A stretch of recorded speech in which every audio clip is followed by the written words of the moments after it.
Hi, it's Jason from the Conservative Policy News blog, and this is another video for my YouTube site.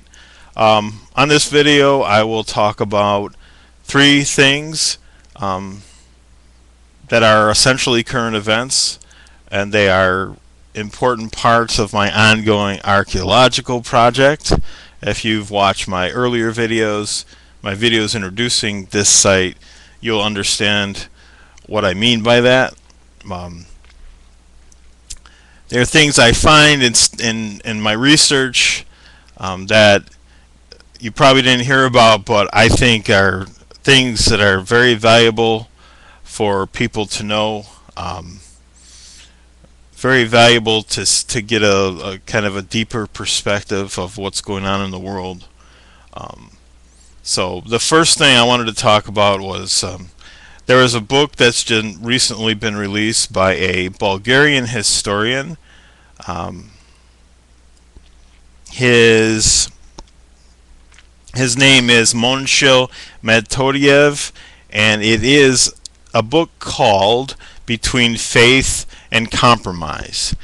It documents the KGB infiltration, or the KGB connection, to the World Council of Churches, which was known during the Cold War as a very progressive group. Most people, of course, denied the connection to the KGB and said, well, they just tried to exchange their salvation for class warfare and revolution, like a lot of other liberation theology organizations did around the 70s and the 80s. But this book reveals the KGB infiltrated it, and the KGB essentially directed its propaganda. The historian went through the Bulgarian archives and other archives from the Eastern Bloc and definitely found the KGB directing its public pronouncements. So I think it's very important to keep stuff like this out there, because as we know, the liberal narrative about communist infiltration, about KGB propaganda and counterintelligence and all that, the liberal narrative is that anybody who thinks that communists were ever in the government was a wacko. Joe McCarthy was a wacko. He was never proven right, and that's the end of that. But Joe McCarthy has been proven right. Read this book called Blacklisted by History, and now there are all kinds of things coming out of the East Bloc, East German, and former Soviet intelligence archives that prove how indeed embedded the KGB was in progressive institutions in the West, and how they try to deflect a lot of criticism away from the Warsaw Pact and the Eastern Bloc and the Soviet Union, and focused its critique on the United States. I think you still have some of that in the progressive movement of today. I just think that this kind of thing is important to keep out there. The second thing I wanted to talk about was something that kind of raised the ire of some people in the blogosphere, a lot of people actually in the blogosphere, about a week ago. Some people went through Obama's jobs bill, which he signed March 16th, March 17th, and they found in that jobs bill a provision which was tacked on, called the Foreign Account Tax Compliance Act. That was tacked on to the end of the jobs bill, which is known as the hire bill. And some people were afraid, and it raised a stink, because they felt that act, the Foreign Account Tax Compliance Act, amounted to what were capital controls. Why are they upset about capital controls? Capital controls are well known by historians, by economists, as features of very poor economies. They've been applied in left-wing, Marxist type economies. They're applied by third world economies. They're applied by very poor governments. And it's a sign that the economy in question can't make it in the marketplace, can't make it in the market economy. Essentially, a capital control prevents people from taking their money out of the country and putting it into foreign financial institutions.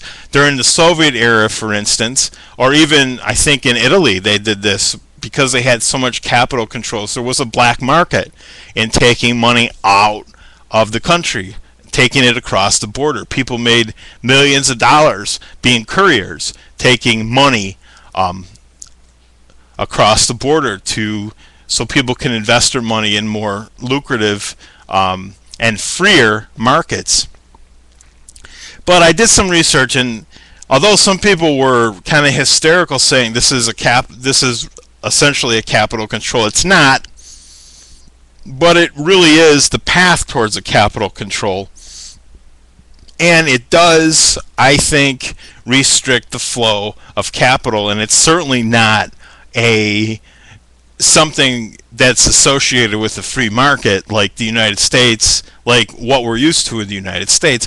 Essentially what this act does, is that it puts a 30% tax on any capital that leaves the country and that people put into a foreign financial institution. 30% tax. You can avoid the tax if a foreign financial institution has become a registered withholding agent of the IRS. But there's a problem with that because sometimes it's very hard. There's laws. There are laws that prevent foreign institutions from making agreements with a foreign government. So essentially this act will limit the ability of anyone making over $50,000 to invest or to move their money offshore. It's on the way towards being a capital control. And the third thing I want to talk about real briefly, let's see how much time we have here. Okay, we have some time. I wanted to talk about this real briefly. I came across this article in Bloomberg, which is a business news website, and the title of the article is J.P. Morgan, Lehman, UBS named in bid rigging conspiracy.